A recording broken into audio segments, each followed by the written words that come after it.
And what this prompt invites you to do is to write about your two favorite texts. One from before spring break, Gilgamesh to Basho. One from after spring break, Pushkin to Garcia Marquez. The expected length for this is about 750 words, so you might imagine that's about the equivalent of the 2 essays that you would normally write for the midterm. Effectively, what I have done is to eliminate the quote IDs because you and your TAs didn't have a chance to practice that, even though I gave you the quotes in the recorded lectures. This assignment will be evaluated using the point distribution in the LAD, the Literary Analysis Diagnostic, and it's based on 20 total possible points. As with all assignments, academic honesty and integrity are expected, and the essay should be entirely your own work. Because you're going to be writing this at home, you will be able to consult the texts, you'll be able to consult the internet. But please let me be clear, we have switched on Turnitin. When you turn in your assignment, we will be sure to check whether your work is your own. Please do not plagiarize this assignment. It will result in you getting a 0 for the assignment. In terms of the particular criteria that will be used to evaluate your work, it goes right back to the very first rubric we had at the start. So I want to remind you of that 5-step process: paraphrase, observe, contextualize, analyze, and argue. The way the LAD is set up, it's based on 10 points, so 20 points simply doubles it. So the things you want to show in your essay are paraphrasing, that you know the story and you have a sense of what was going on in each of the 2 texts holistically. Observing, you're able to use a few very concrete details. They could be quotes, they could be very specific references to images or elements of character, whatever, but they're specific to the text. Contextualize, that you make a decision either to tell us something about what the text meant in its period, what it meant in classical China, what it meant in World War I England, or just as appropriately, you might talk about what the text means for us today in April and May of 2020. The main point that I want to emphasize with you one last time is, as you know from this LAD, analysis and argument are worth 3 and 2 points, which is to say 1/2 of all the available points on the assignment. So explaining why you think the texts work as they do, and explaining in terms of argument why this is important, what the impact of your insights are, is going to be 10 out of those 20 points. So I hope that that's helpful for you as a way of looking at how this assignment should be written. So here's the prompt, and it's actually literally true as I sit here on Friday, May Day. Solidarity and congratulations to all workers all over the world on May Day, this great international holiday. So here's the prompt. It is a beautiful spring day, but you're not able to meet with your best friends. All of them are looking for something to help you make sense of what it means to be a human being in hard times. One of your friends, who is feeling disconnected, texts you about the readings you have done in your world literature class. In order to take a break from reading all the bad news online and feeling lonely, they would like you to recommend 2 texts for them to read, which you think will give them insight and resilience, or maybe just a break from all the pressure and uncertainty they are experiencing. Please choose 2 texts.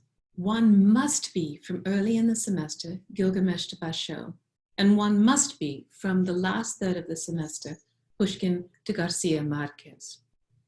Please write 1 single brief essay, more or less 750 words. We'll read 800, we'll read 700, but don't write as few as 500, you won't get the job done, and please don't write 1500 either, that's too long.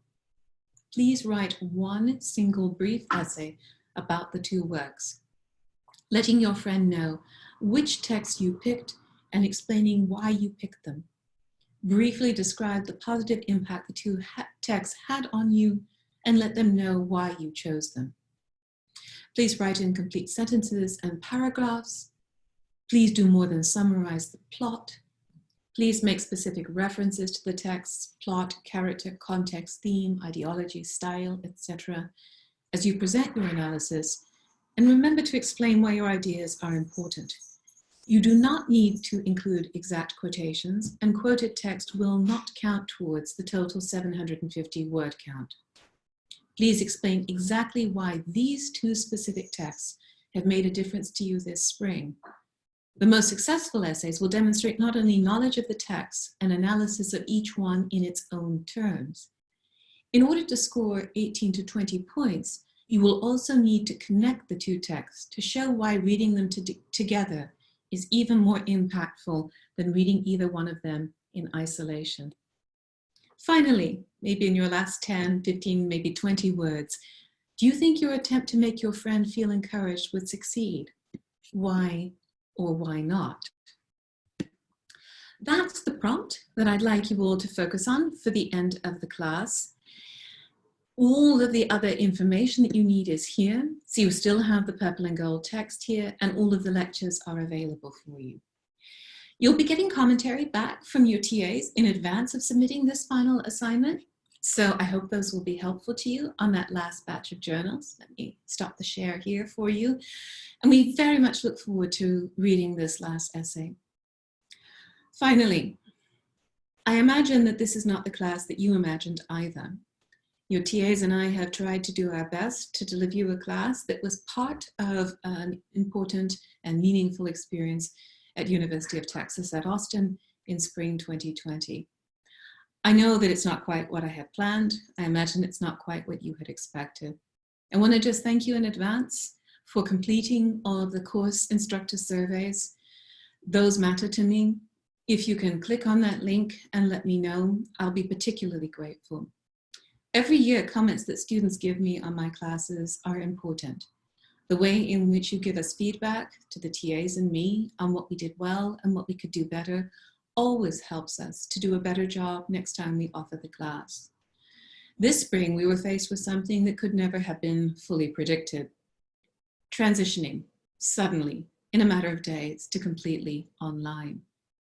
I wish I could say that fall 2020 is not going to be a little bit similar. I can't say that.